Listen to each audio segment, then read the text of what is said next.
Question number 55 বলেছে জগৎরাম একজন দুধ বিক্রেতার কিছু পরিমাণ দুধ আছে বিক্রয়ের জন্য, কোন অনুপাতে জল মেশালে সেই মিশ্রণটি ক্রয় মূল্যে বিক্রয় করলে 5% লাভ হবে। তো কোশ্চেনটা তোমরা আগে ভালো করে বোঝার চেষ্টা করো। দেখো কোশ্চেনে বলেছে জগৎরাম হচ্ছে একজন দুধ বিক্রেতার নাম। তো ইনি কি করছেন, দুধ বিক্রি করছেন ক্রয় মূল্যে, অর্থাৎ যে দামে দুধ কিনেছেন সেই দামেই দুধ বিক্রি করছে, তাহলে তো লাভ থাকার কথা নয়, তবুও তিনি লাভ করছেন। কতটা লাভ করছেন? 5% লাভ করছেন। ঠিক আছে, তো এই যে 5%, এই 5% মানে তো 5/100। তো এই লাভটা কোথা থেকে করছে? জল মেশানোর ফলে হচ্ছে। অর্থাৎ দুধ যদি 100 হয়, 100-র মধ্যে এই 5 জল মিশেছে, এই 5ই লাভ করছে। ঠিক আছে, তাহলে কোশ্চেনে আমাদের এখন বলেছে কোন অনুপাতে জল মেশালে, এটা আমরা অনুপাতে নিজের জন্য কাটাকুটি করব। তো 5 আর 100 আমি ওপর নিচ 5 দিয়ে কেটেছি, 5 একে 5, 5 20 100। তাহলে অনুপাতের দিক দিয়ে 20-র মধ্যে 1 জল মেশানো হয়েছে, এর মানে হচ্ছে জল ও দুধের অনুপাত হয়ে যাবে এই 1/20 মানে 1:20। তো এই 1:20 আছে অপশন সিতে, অপশন সি হয়ে যাবে সঠিক উত্তর। কোশ্চেন নাম্বার 58 যে অঙ্কটি আছে 2/3 এর 1/2/5 এর 75% এর 540 সমান কত। তো এখানে এই 2/3 আমি লিখলাম, এর মানে গুণ 1/2/5 মানে এই 5 যেরকম নিচে আছে থাকবে, আর ওপরটা এরকম হয় যে এরকম গুণ ওপরে যোগ, মানে 5-এর সাথে 1 গুণ করলে 5 একে 5, তার সাথে ওপরে 2 যোগ করলে 7। তো 7 লিখেছি, অর্থাৎ 1/2/5 মানে 7/5।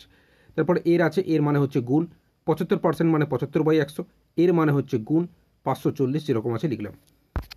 এখানে 75 100 ওপর নিচ 25 দিয়ে কেটেছি, 25 3 75, 25 4 100। তারপর এখানে এই 3 কেটে গেছে ওপর নিচ। তারপর এখানে 540কে 5 দিয়ে কেটে 108 হয়েছে। তারপর এখানে 2 দুগুণে 4। তারপর এখানে 2 দিয়ে 108কে কেটে 54 হয়েছে। তাহলে উপরে শুধু থাকছে 7 এবং 54। তো 54-এর সাথে 7 গুণ করলে 378। অপশানে 378 হয়ে যাবে সঠিক উত্তর। কোশ্চেন নম্বর 66 যে অঙ্কটি আছে পিতার বয়স পুত্রের বয়সের 9 গুণ এবং মাতার বয়স পুত্রের বয়সের 8 গুণ, পিতা ও মাতার বয়সের যোগফল 51 বছর, পুত্রের বয়স কত বছর। কোশ্চেনে পুত্রের বয়স কত জানতে চেয়েছে। আমি ধরে নিলাম পুত্রের বয়স হচ্ছে x বছর। পুত্রের বয়স x বছর হলে পিতার বয়স হয়ে যাবে 9x বছর। তার কারণ কোশ্চেনে দেখো প্রথমে বলেছিল পিতার বয়স পুত্রের বয়সের 9 গুণ, পুত্রের বয়স আমি x বছর ধরেছি, তাহলে x এর সাথে 9 গুণ করলে 9x হয়, এই 9x হয়ে যাবে পিতার বয়স। ঠিক আছে, আচ্ছা এইবার কোশ্চেনে এবং দিয়ে বলেছে মাতার বয়স পুত্রের বয়সের 8 গুণ। তো পুত্রের বয়স তুমি x বছর ধরেছি, তাহলে x এর সাথে 8 গুণ করলে 8x বছর হয়ে যাবে মাতার বয়স, তাই তো। এবার কোশ্চেনে এরপরে বলেছে পিতা ও মাতার বয়সের যোগফল 51 বছর। তো পিতার বয়স হচ্ছে 9x বছর, মাতার বয়স হচ্ছে 8x বছর। তো এইভাবে দেখলে 9x এর সাথে 8x যোগ করলে 17x বছর হয়ে যাচ্ছে পিতা ও মাতার বয়সের যোগফল, যেটা কোশ্চেনে সঠিকভাবে বলেছে পিতা ও মাতার বয়সের যোগফল 51 বছর। তাই এখানে এই 17x সমান সঠিকভাবে এই যোগফল 51 বছরটা আমি লিখেছি। ঠিক আছে, এখানে এই 17 দিয়ে 51কে কাটলে 3 হয়, যেহেতু 17 3 51, তাহলে x সমান 3। কোশ্চেনে পুত্রের বয়স কত জানতে চাইছিল, পুত্রের বয়স আমরা x বছর ধরেছিলাম, তো সেই x আমাদের কত বেরোলো, 3 বেরোলো। তার মানে পুত্রের বয়স হয়ে যাচ্ছে 3 বছর। অপশানটি 3 বছর হয়ে যাবে সঠিক উত্তর। কোশ্চেন নম্বর 60 যে অঙ্কটি আছে 315 কিলোমিটার দূরত্ব অতিক্রম করতে যদি 2.8 ঘন্টা সময় লাগে, তাহলে গাড়িটির গড় গতি কত ছিল। তোমরা মনে রাখবে এই গড় গতিবেগ বের করার ফর্মুলা হচ্ছে মোট দূরত্ব বাই মোট সময়।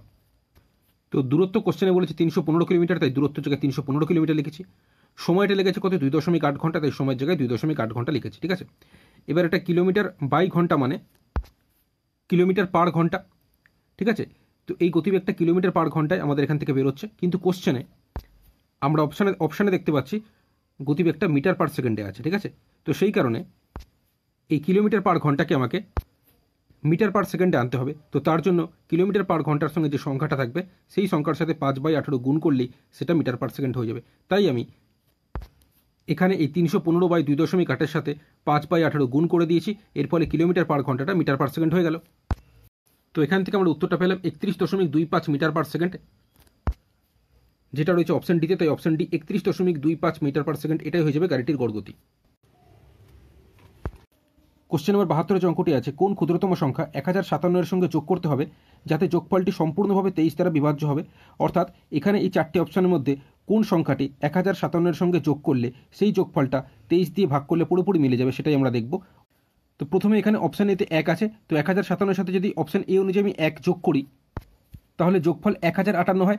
এখন এই যোগফল অর্থাৎ 1058 যদি 23 দিয়ে পুরোপুরি বিভাজ্য, অর্থাৎ 23 দিয়ে পুরোপুরি ভাগ করলে মিলে যায়, তাহলে আমি বুঝবো যে অপশান এ 1 আমরা যে যোগ করলাম 1057 সাথে, এই অপশান এ এক সঠিক উত্তর, না হলে আমরা অন্য অপশানে যাব। ঠিক আছে, তো দেখা যাক 1058কে আমরা 23 দিয়ে এখন ভাগ করব। তো ভাগ করে দেখলাম পুরোপুরি মিলে গেল, তাই অপশানে এক সঠিক উত্তর হবে, আমাদের বাকি অপশানে যাওয়ার আর দরকার নেই। কোশ্চেন নাম্বার 75 যে অঙ্কটি তোমরা দেখতে পাচ্ছ, এইখানে এই যে এক্স আছে, তো এই এক্সের মান কত, 4টি অপশান দেওয়া আছে, কোনটা সঠিক উত্তর আমরা দেখব। ঠিক আছে, তো এইখানে এই কোশ্চেনটি আমি খাতার মধ্যে এখানে লিখে নিয়েছি যাতে বোঝাতে আমার সুবিধা হয়। ঠিক আছে, তো এই ধরনের অঙ্কের ক্ষেত্রে তোমরা মনে রাখবে নিচ থেকে কাজ করতে করতে আমরা উপরে যাব। তো এক্ষেত্রে একদম নিচে কি আছে, 2 + 1/3 আছে, তো এই কাজটা আমরা আগে করে নেব।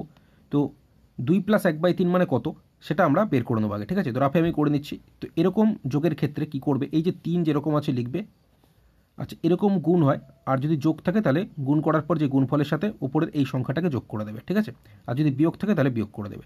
ঠিক আছে, তো এই ধরনের যোগ বা বিয়োগের ক্ষেত্রে এইভাবে আমরা করব। তো 3 যেরকম নিচে আছে লিখেছি, এরকম কি বলেছি গুণ, 3 দুগুণে গুণ করলে 6, 6 সাথে উপরের 1 যোগ করলে 7, 7/3 হচ্ছে। তাহলে এই 2 + 1/3 জায়গাতে আমি এই 7/3 লিখে দিলাম। ঠিক আছে, এখন এই 7/3 উপরে 1 আছে, মানে 1/7/3 আছে।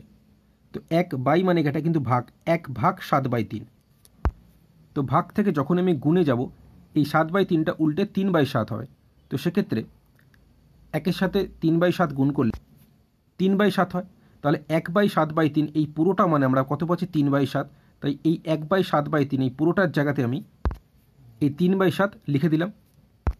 এখন নিচে এখানে কি আছে, 1 + 3/7। তো একই নিয়মে আমরা করব। সেক্ষেত্রে দেখো এই 7 নিচে যেরকম আছে লিখব, এরকম গুণ হয়, এখানে যদি যোগ থাকে তাহলে যোগ করে এই সংখ্যাটার সাথে যোগ করবো, তাই তো। তো 7 × 7 যেহেতু যোগ আছে, তাহলে 7-এর সাথে 3 যোগ করলে 10। তাহলে 1 + 3/7 মানে 10/7। তো এখন আমরা এই 1 + 3/7-এর জায়গাতে এই 10/7কে লিখতে পারি। এইবার এখানে এক্স প্লাস এখানে 1/10/7 মানে 1/10/7, তো 1 লিখলাম। এই যে বাই মানে এটা ভাগ, ভাগ থেকে যখন আমি গুণে যাব, 10/7টা উল্টে 7/10 হবে। ঠিক আছে, সমান 2 যেরকম আছে লিখলাম। তাহলে এক্স প্লাস 1-এর সাথে 7/10 গুণ করলে কি 7/10ই তো হয়। ঠিক আছে, তাহলে এক্স সমান এই 2কে লিখলাম, এই প্লাস 7/10টা যখন সমান চিহ্নের ডান দিকে যাবে তখন মাইনাস হয়ে যাবে, -7/10। তাহলে এক্স সমান এই 10টা ঠিক আগের মতোই, 10 যেরকম আছে লিখলাম। 10 দুগুণে 20, যেহেতু বিয়োগ চিহ্ন আছে তাই 10 দুগুণে 20, 20 থেকে 7 বিয়োগ করব, বিয়োগ করলে কত হচ্ছে 13। তাহলে এক্স সমান হচ্ছে 13/10। তো এই 13/10 হচ্ছে অপশান বিতে, তাই অপশান বি 13/10 হয়ে যাবে সঠিক উত্তর। কোশ্চেন নম্বর 64 যে অঙ্কটি আছে, একজন সেনাপ্রধান 36,562 সেনাদের নিয়ে একটি বর্গরূপ গঠন করতে চান। গঠন করার পর তিনি দেখলেন কিছু সেনা অব্যবহৃত থেকে গেল। অব্যবহৃত সেনার সংখ্যা কত? ঠিক আছে, এবার যেহেতু কোশ্চেন এখানে দেখতে পাচ্ছ যে একজন সেনাপ্রধান এই 36,562 সেনাদের নিয়ে বর্গাকারে সাজাতে চাইছে, তাই এক্ষেত্রে আমরা কি করব, এই 36,562-র বর্গমূল করব। কিন্তু বর্গমূল তো করব ঠিক আছে, এবার যেহেতু এখানে কোশ্চেনে তারপরে বলেছে গঠন করার পর তিনি দেখলেন কিছু সেনা অব্যবহৃত থেকে গেছে, তাহলে বর্গমূলটা পুরোপুরি আমার মিলবে না। ঠিক আছে, তো সেক্ষেত্রে এই যে কিছু সেনা অব্যবহৃত থেকে যাচ্ছে, তাহলে ভাগশেষ যেটা হবে বর্গমূল করার পর, সেই ভাগশেষটাই হয়ে যাবে সঠিক উত্তর। তো আমি এই 36,562 এটার বর্গমূল ভাগ প্রক্রিয়ার সাহায্যে করেছি, এবং এখানে ভাগশেষ কত বেরিয়েছে, 81 ভাগশেষ হয়েছে। তো এটাই হয়ে যাবে অব্যবহৃত সেনার সংখ্যা, 81 হয়ে যাবে সঠিক উত্তর। তো এই 81 আছে অপশান সিতে, অপশান সি হয়ে যাবে সঠিক উত্তর। কোশ্চেন নম্বর 74 যে অঙ্কটি আছে, এখানে রুট জিজ্ঞাসার চিহ্ন যোগ 3/5 এর 80 সমান 60 গুণ 1/2 যোগ 8 আছে। তো এখানে জিজ্ঞাসার চিহ্ন সমান কত হবে, 4টি অপশান দেওয়া আছে, কোনটা সঠিক উত্তর আমরা দেখব। তো এই যে রুটের মধ্যে জিজ্ঞাসার চিহ্ন আছে, এটাকে আমি এক্স ধরে নিলাম। তাহলে রুটের মধ্যে এই যে জিজ্ঞাসা চিহ্ন আছে, এটাকে আমরা এক্স ধরেছি, তাই রুট এক্স প্লাস 3/5 এর মানে হচ্ছে গুণ 80 যেরকম আছে লিখেছি, সমান চিহ্ন যেরকম আছে দিয়েছি, 60 গুণ 1/2 যেরকম আছে লিখেছি, প্লাস 8 যেরকম আছে লিখেছি। ঠিক আছে, তো এখানে কাটাকুটি করেছি, 5 দিয়ে 80কে কাটলে 16 হয়, যেহেতু 5 16 80, তাহলে 3-এর সাথে 16 গুণ করলে 16 3 48, তারপরে সমান চিহ্ন যেরকম আছে দিয়েছি। এখানে 60কে 2 দিয়ে কেটেছি, 30 হয়, যেহেতু 2-এর সাথে 30 গুণ করলে 60। ঠিক আছে, তাহলে 30-এর সাথে যোগ 8 হবে, মানে 30-এর সাথে 8 যোগ করলে 38। ঠিক আছে, তাহলে এখান থেকে এই রুট এক্স সমান সমান চিহ্নের ডান দিকে 38 আছে, প্লাস 48 যখন ডান দিকে চলে যাবে মাইনাস চিহ্ন হয়ে যাবে, তখন 38 থেকে 48 বিয়োগ করলে -10 হবে, তাই তো। এবার বিষয় যেটা সেটা হচ্ছে আমাদের জিজ্ঞাসার চিহ্ন সমান কত জিজ্ঞেস করেছে, তো জিজ্ঞাসার চিহ্নকে আমরা কী ধরেছিলাম, এক্স ধরেছিলাম। ঠিক আছে, তো সেক্ষেত্রে এখানে তো এক্সটা রুটের মধ্যে আছে, তো রুটটা তুলতে হবে। রুট তুলতে হলে মনে রাখবে তোমরা স্কোয়ার করতে হয়, তাই এখানে স্কোয়ার দিলাম। স্কোয়ার দেওয়ার এবার বিষয় যেটা সেটা হচ্ছে একদিকে স্কোয়ার দিলে আমাকে এইদিকেও স্কোয়ার দিতে হবে, অর্থাৎ দুই দিকে স্কোয়ার করতে হবে। সেক্ষেত্রে রুট এক্সের হোল স্কোয়ার মানে যেহেতু স্কোয়ার দিয়েছি রুটটা উঠে গিয়ে শুধু এক্স থাকবে, সমান এখানে মাইনাসের স্কোয়ার যদি করি মানে মাইনাস দুবার যদি লিখি মাইনাস গুণ মাইনাস মানে মাইনাসে মাইনাসে প্লাস, তাই সামনে এখানে কিছু নেই মানে প্লাস চিহ্ন আছে। আর 10 স্কোয়ার মানে 10 10 100, তাহলে এক্স সমান আমরা কত পেলাম 100 পেলাম। কিন্তু এই এক্স সমান 100 মানে জিজ্ঞাসা চিহ্ন সমান 100, অর্থাৎ রুটের মধ্যে এই যে জিজ্ঞাসা চিহ্ন আছে এটা সমান 100। এবার বিষয় যেটা সেটা হচ্ছে 100 কি অপশানে আছে, অপশানে নেই, তাহলে কোশ্চেনটা ভুল আছে। এবার কোশ্চেনটা কোন জায়গায় ভুল আছে বলি, এই যে এখানে প্লাস এইটা আছে না, প্লাস হবে না, এই জায়গাটা গুণ চিহ্ন হবে, ঠিক আছে। অর্থাৎ কোশ্চেনে এই যে 60 গুণ 1/2 যোগ 8 আছে, যোগ চিহ্নটা হবে না, এই জায়গাটা গুণ চিহ্ন হবে, মানে 60 গুণ 1/2 গুণ 8 হবে, ঠিক আছে। এবার এটাকে আমরা করে দেখি যে এক্সের মান অর্থাৎ জিজ্ঞাসা চিহ্নের মান কত হয় সেটা আমরা দেখবো, ঠিক আছে। তো সেক্ষেত্রে এখানে তো বললাম 5 দিয়ে 80কে কাটলে 16 হয়, 16 3 গুণ করলে 48, আর এখানে 2 দিয়ে 60কে কাটলে 30 হয়। এবার 30-এর সাথে যদি 8 গুণ করি, এখানটা কিন্তু আগেরটা আমি যোগ করেছিলাম যেহেতু কোশ্চেনে যোগ ছিল, কিন্তু এখানটা ভুল আছে, যোগের জায়গায় কী হবে গুণ হবে, তাই 30-এর সাথে আমি এখানে গুণ চিহ্ন যেহেতু আছে 30-এর সাথে 8 গুণ করব, গুণ করলে 240, ঠিক আছে। তাহলে এই রুট এক্স সমান সমান চিহ্নের ডান দিকে 240 ছিল, প্লাস 48 যখন সমান চিহ্নের ডান দিকে যাবে মাইনাস হয়ে যাবে, মাইনাস 48, 240 থেকে 48 বিয়োগ করলে 192 হয়। এবার এইখানে এই যে রুট এক্স আছে এই রুটটাকে আমাকে তুলতে হবে, তো রুট তুলতে হলে আমি বলেছি স্কোয়ার করতে হয়। এবার একদিকে স্কোয়ার করলে এই দিকেও স্কোয়ার করতে হবে, অর্থাৎ দুই দিকে স্কোয়ার করতে হবে। তো এই স্কোয়ার করার ফলে রুটটা উঠে যাবে, শুধু থাকবে এক্স সমান এখানে 192 স্কোয়ার মানে যেহেতু 192 পাওয়ারে 2 আছে তাই 192কে আমরা দুবার গুণ আকারে লিখে এটা গুণ করব। তো গুণ করলে 36,864 এটাই হয়ে যাচ্ছে এক্সের মান, অর্থাৎ জিজ্ঞাসা চিহ্ন অর্থাৎ এখানে রুটের মধ্যে এই যে জিজ্ঞাসা চিহ্ন আছে সেই জিজ্ঞাসা চিহ্ন সমান 36,864, যেটা রয়েছে অপশান এতে, তাই অপশান এ হয়ে যাবে সঠিক উত্তর। কোশ্চেন নম্বর 59 যে কোশ্চেনটি আছে, একটি 400 মিটার দীর্ঘ ট্রেন 36 সেকেন্ড সময় নেয় ট্রেনটির বিপরীত মুখে হাঁটা এক ব্যক্তিকে অতিক্রম করতে, যার হাঁটার গতি 20 কিলোমিটার প্রতি ঘন্টায়, তাহলে ট্রেনটির গতিবেগ কত? 4টি অপশান দেওয়া আছে, কোনটা সঠিক উত্তর আমরা দেখব। কোশ্চেনে আমাদের ট্রেনটির গতিবেগ কত জানতে চেয়েছে, তো আমি ধরে নিলাম ট্রেনটির গতিবেগ হচ্ছে x কিলোমিটার পার ঘন্টা। এবার যেহেতু কোশ্চেনে বলেছে যে ট্রেনটির বিপরীত মুখে এক ব্যক্তি হেঁটে যাচ্ছে, সেই ব্যক্তিটির হাঁটার গতি বলেছে 20 কিলোমিটার প্রতি ঘন্টা, তাই যেহেতু বিপরীত দিক দিয়ে ব্যক্তিটি হাঁটছে সেক্ষেত্রে এই ব্যক্তির সাপেক্ষে ট্রেনটির আপেক্ষিক গতিবেগ হয়ে যাবে, যোগ হয়ে যাবে। তো ট্রেনটির গতি আমি ধরেছিলাম x কিলোমিটার পার ঘন্টা, আর ব্যক্তির হাঁটার গতিবেগ কোশ্চেনে বলেছে 20 কিলোমিটার পার ঘন্টা, তাই আপেক্ষিক গতিবেগ হয়ে যাবে ট্রেনের গতিবেগ এই x যোগ ব্যক্তির হাঁটার গতিবেগ এই 20, মানে x + 20 কিলোমিটার পার ঘন্টা, ঠিক আছে। এবার আমরা জানি গতিবেগ বের করার ফর্মুলা হয় দূরত্ব বাই সময়, তাই তো। তো দূরত্ব কোশ্চেনে 400 মিটার বলেছে, কারণ আমরা জানি ট্রেন যদি কোনো ব্যক্তিকে অতিক্রম করে সেক্ষেত্রে ট্রেনটা নিজের দৈর্ঘ্যটাই যাবে, তাই ব্যক্তিকে অতিক্রম করা মানে ট্রেনটা নিজের দৈর্ঘ্য যাচ্ছে, মানে এটাই হয়ে যাবে দূরত্ব। তাই দূরত্বের জায়গায় আমি 400 মিটার লিখেছি, আর সময়টা কত লিখেছি ব্যক্তিকে অতিক্রম করতে 36 সেকেন্ড, তো সময়ের জায়গায় 36 লিখেছি। তাহলে উপরেরটা মিটার নিচেরটা second, metre per by second মানে মিটার পার সেকেন্ড, তো এটাকে আমাকে কিলোমিটার পার ঘন্টায় নিয়ে যেতে হবে, যেহেতু এদিকে কিলোমিটার পার ঘন্টা আছে তাই এদিকেও কিলোমিটার পার ঘন্টায় নিয়ে যাব। তো মিটার পার সেকেন্ডকে কিলোমিটার পার ঘন্টায় নিয়ে যাওয়ার প্রয়োজন হলে তোমরা মিটার পার সেকেন্ডের সঙ্গে যে সংখ্যাটা থাকবে তার সাথে 18/5 গুণ করে দিলে সেটা কিলোমিটার পার ঘন্টা হয়ে যাবে। তাই আমি এই 400/36 সেটা তো মিটার পার সেকেন্ডে আছে, এর সাথে আমি 18/5 গুণ করে দিলাম, তাহলে এটা কিলোমিটার পার ঘন্টা হয়ে গেল। তো এদিকেও কিলোমিটার পার ঘন্টা, এদিকে কিলোমিটার পার ঘন্টা, মাঝখানে সমান আছে, তো এর ফলে কী হবে এই কিলোমিটার পার ঘন্টা এই কিলোমিটার পার ঘন্টা দুই দিকে কেটে যাবে, এই কারণেই এদিকে মিটার পার সেকেন্ডকে আমি কিলোমিটার পার ঘন্টায় নিয়ে গেছি যাতে দুদিকে কেটে যায়, বোঝা গেল। আচ্ছা এবার কাটাকুটি করবো, এখানে 18 দিয়ে 36কে কাটলে 2 হয়, যেহেতু 18 দুগুণে 36। এবার 2 দিয়ে 400কে কাটলে 200, যেহেতু 200 দুগুণে 400। এবার 5 দিয়ে 200কে কাটলে 40 হয়, তাই তো। তাহলে x + 20 সমান এদিকে শুধু 40 থাকছে, তাই তো। তাহলে x সমান এদিকের সমান চিহ্নের ডান দিকে তো 40 ছিল, 40কে লিখলাম, সমান চিহ্নের বাঁ দিকে +20 ছিল, এটাকে আমি ডান দিকে নিয়ে গেলে কী হয়ে যাবে, চিহ্নটা চেঞ্জ হয়ে যাবে, +20 ছিল হয়ে যাবে -20। তাহলে 40 থেকে 20 বিয়োগ করলে 20 হচ্ছে, তাহলে ট্রেনটির গতি যেটা আমরা x কিলোমিটার পার ঘন্টা ধরেছিলাম সেই x আমাদের 20 বেরোলো, তার মানে হচ্ছে ট্রেনটির গতি 20 কিলোমিটার পার ঘন্টা।